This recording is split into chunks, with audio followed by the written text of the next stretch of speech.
Myftyi i Vlorës Ardito Zhllaku ka reaguar lidhur me ngjarjen tragjike të ndodhur në Durrës ditë më parë, ku humbën jetën 2 fëmijë dhe mbeti i plagosur një tjetër.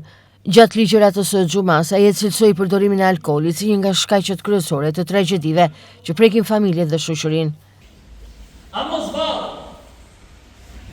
e pyetën me atë të dehur se sa kishte pirë, pak apo shumë, 2 familjeve ju mbylli dyert.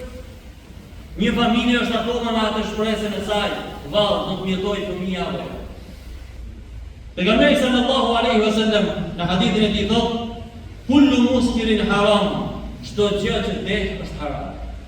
Dietarët kanë thënë në lidhje me këtë që çdo gjë e cila ka lënë dehse brenda, pak apo shumë, nuk merret parasysh se sasia që keni në dorë, nëse i konsumoni të gjithën atë, ajo ju deh apo jo, ajo merret parasysh në lëndën që ka.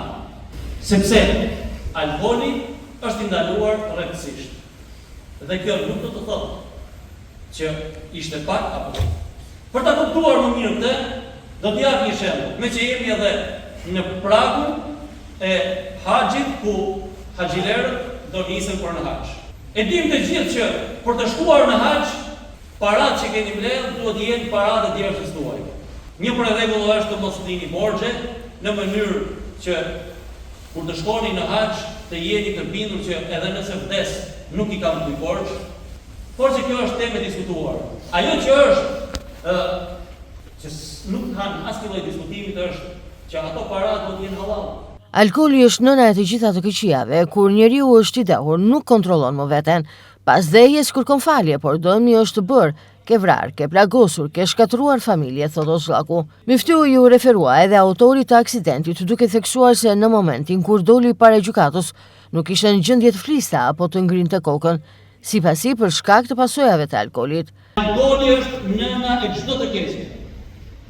Kur je i dehur, nuk e kontrollon dot veten, fillon të kërkosh falje pasi të del dehja.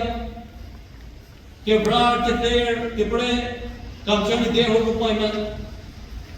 E me radhë. Si personin e fjalë që kur doli në gjykat, as nuk çonte dot kokën, as nuk fliste dot asnjë fjalë, sa herë rrezika se mande nën se çfarë kishte bërë. E kush ja ka fajin? Ja ka fajin alkoolit? Jo. Ja ka fajin vetja. Thot një dietar, një fjalë që mund pëlqen shumë, thotë nëse ne nuk i mësojmë fëmijëve tanë moralin, rregullat, mënyra se si duhet të jetojë një musliman në jetën e përditshme, nesër kur të rritet ky fëmijë mund të bëhet një hajdut që fal namaz, mund të bëhet një vrasës që agjeron Ramazan, mund të bëhet një tefexhi që shkon në haxh, mund të bëhet çdo lloj pislleku, por që vën ballin në seshtë. Në përfundim, Ardito Zhllaku apeloi për ndërgjegjësim, duke theksuar se pasojat e konsumit të alkoolit nuk pretin vetëm individin, por shkatrojnë familje të tëra, duke lënë plagë të thella në shoqëri.